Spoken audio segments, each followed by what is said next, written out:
ఆహా, ఎంత బాగా చేస్తున్నారు! వేద పండితులారా నమస్కారం. దేవి యశోద, నేను ఈరోజు చాలా ఆనందంగా ఉన్నాను.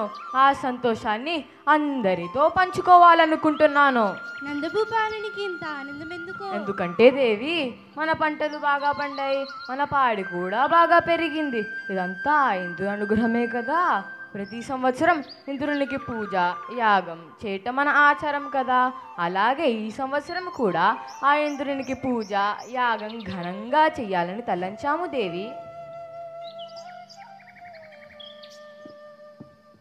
అలాగే నంద మహారాజా, మీ ఆజ్ఞ అనుసరించి యాగానికి కావాల్సిన సామాగ్రి, యాగాన్ని ఘనంగా జరిగేట్లుగా అన్ని ఏర్పాట్లు నేను చూస్తాను. పూజను ఘనంగా నిర్వహిద్దాము రాజా. పితృదేవా, నాదొక చిన్న మనవి. మీరు అనుమతి ఇచ్చినట్లయితే వివరిస్తాను. తెలియజేయము కృష్ణ. అంతకన్నానా?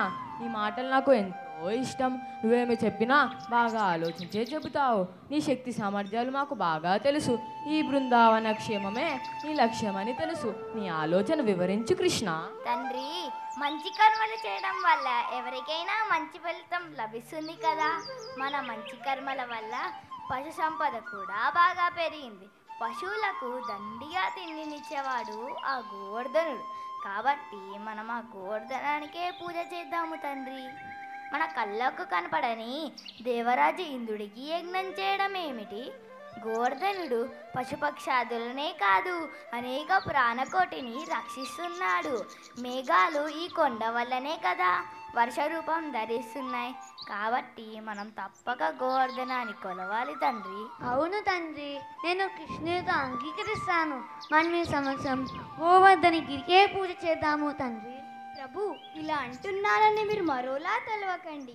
గతంలో ఏ పూజ చేస్తున్నా ఇష్టదైవాన్ని ప్రార్థించుకొని మనసును ఏకాగ్రతతో ఆ దైవం మీదనే నిలుపుకొని పూజించుకున్నట్లయితే తప్పకుండా ఫలితం ఉంటుందని మనకు కృష్ణుడు చెప్పాడు కదా.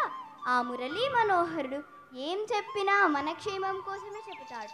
తప్పకుండా ఆ గోవర్ధనుడికి పూజ చేయమని మనవి. చిన్నదానివైనా ఎంత చక్కగా చెప్పావు. ఒక్కొక్కసారి ఆశ్చర్యం వేస్తుంది, ఇంత చిన్నవాడికి అన్ని విషయాలు ఎలా తెలుస్తాయో అని. ఎన్ని నోములు చేసి కన్నాను, ఆలస్యంగా పుట్టిన చాలా గొప్ప కొడుకుని కన్నాను. అవును ప్రభు, కన్నయ్య చెప్పినట్లే గోవర్ధనగిరికి పూజ చేద్దాం. అలాగే యశోద, మీ అందరి అభిష్టము మేరకు గోవర్ధనానికి పూజ చేద్దాము. కానీ మనకు గోవర్ధనానికి ఎలా పూజ చేయాలో తెలియదు కదా. తండ్రి, ఇంద్రుని యజ్ఞం ఎలా చేయాలో తెలుసు కదా. అటువంటి పదార్థాలను గోవర్ధనునికి సమర్పిద్దాం. అలాగే బ్రాహ్మణులకు, ప్రజలకు, పశువులకు కూడా పెడదాము. ఇలా చేశాక మన ఇష్టదైవాన్ని తలుచుకొని గోవర్ధనునికి ప్రదక్షిణాలు చేద్దాము తండ్రి. మురళీ మనోహర, మేమెంతో అదృష్టవంతులము. నీవు లేకపోతే మేమేమైపోతామో. ఈ పండుగను ఎంత తొందరగా జరుపుకుంటామో అని మా మనసు తహతహలాడిపోతుంది. వేద పండితులారా, యాగాన్ని ప్రారంభించండి. జై శ్రీకృష్ణ, జై జై శ్రీకృష్ణ.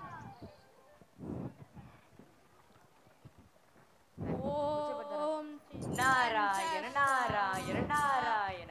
చూసావా మహేంద్ర? చూస్తున్నా. ఆ వెర్రియాదులకి ఎంతటి అహంకారమో. అన్ని యజ్ఞాల ఫలాన్ని సంగ్రహించడంలో ప్రథముడివి నీవు. నిన్ను కాదని ఆ గోవర్ధనాన్ని ఎలా పూజ చేస్తున్నారో. అవును నారదా, ఏమిటి అహంకారము? మేఘాలకు అధిపతిని, పంచభూతాలకు అధిపతిని, సరైన కాలంలో వర్షాన్ని కురిపించిన నన్ను కాదని గోవర్ధనానికి పూజ చేయడము క్షమించరాని నేరము. నా దైవత్వాన్నే ధిక్కరిస్తారా? అవును ఇంద్ర, గోవులకు మేత ఇచ్చే ఆ గోవర్ధనమే పూజకు అర్హత కలదని, ముందు ముందు ఈ గోవర్ధనమే కాపాడుతుందని ఆ శ్రీకృష్ణుడు బోధించాడు. ఆనందనందుని శక్తిని యుక్తిని నమ్మి ఆ గోపాలురంతా అనుసరిస్తున్నారు. అలాగా నారదా, ఆ గోపాలులకు నా శక్తిని కూడా ఇప్పుడే చూపిస్తాను. ఆ యజ్ఞాన్ని ఆపేస్తాను, కుంభ వృష్టిని కురిపిస్తాను. అప్పుడు ఆ శ్రీకృష్ణుడు వారిని ఎలా ఆదుకుంటాడో చూస్తాను. ఓ వరుణ, వాయుదేవతల్లారా, వెళ్ళండి, పిడుగులు కురిపించండి, మెరుపులు మెరిపించండి, పెద్ద కుంభవృష్టిని కురిపించండి. ఆ ఆకాశానికి భూమికి తెలియనంత జడివాన పడాలి. భూమి అంతా జలమయమైపోవాలి. నేను వజ్రాయుధం పట్టుకొని ఐరావతం మీద వస్తాను. మీరు వెళ్ళి గోపాలునికి నా ప్రతాపాన్ని చూపించండి. వెళ్ళండి.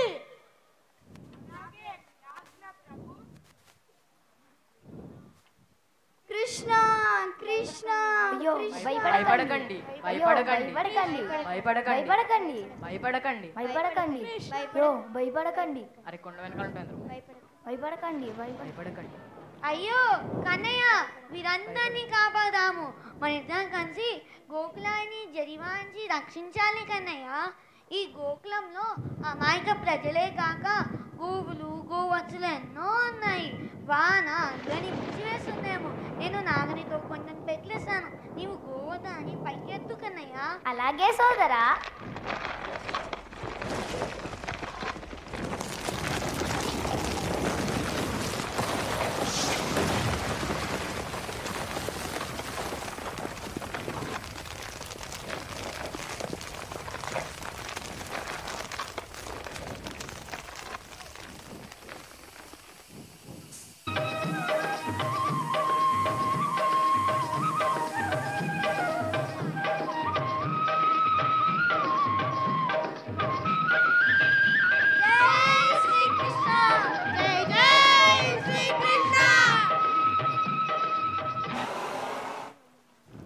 నందనందన, బృందావనంలో ఇంతకు ముందు ఎప్పుడూ ఇలాంటి ఉరుములు, ఇంత పెద్ద మెరుపులతో కూడిన కుంభవృష్టిని చూడలేదు.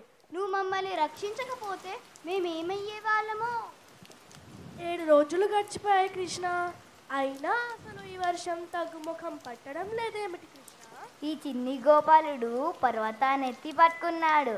7 రోజులు గడిచాయి. ఏమవుతుందోనని భయపడకండి. ఈ బ్రహ్మాండం గోవర్ధనం మీద పడినా నేను ఈ కొండను వదలను. నీకు రక్షణగా ఉంటాను. నారాయణ నారాయణ. ఆశ్చర్యం, అద్భుతం, మహాద్భుతం. ఆనాడు వరాహ అవతారంలో వసుధనే ఎత్తినవాడివి.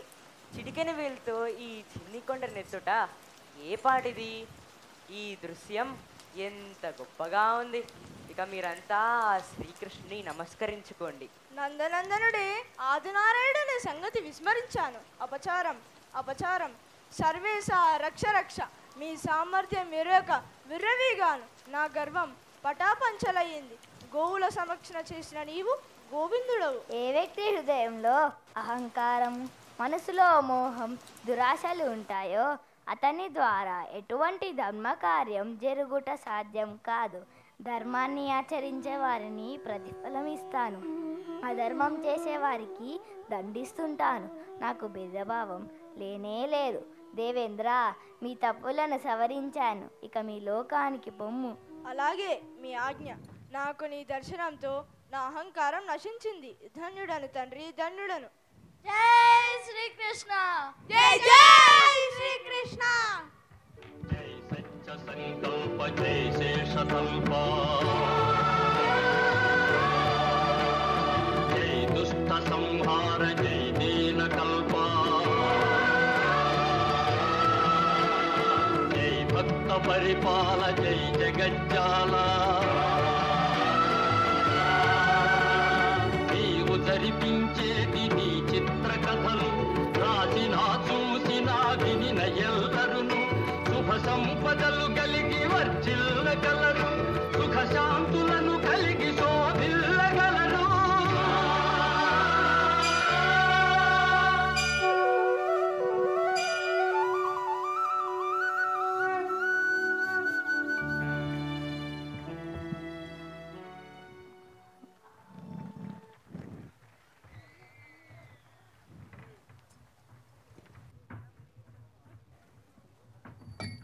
What a spectacular and soul-stirring performance. Our young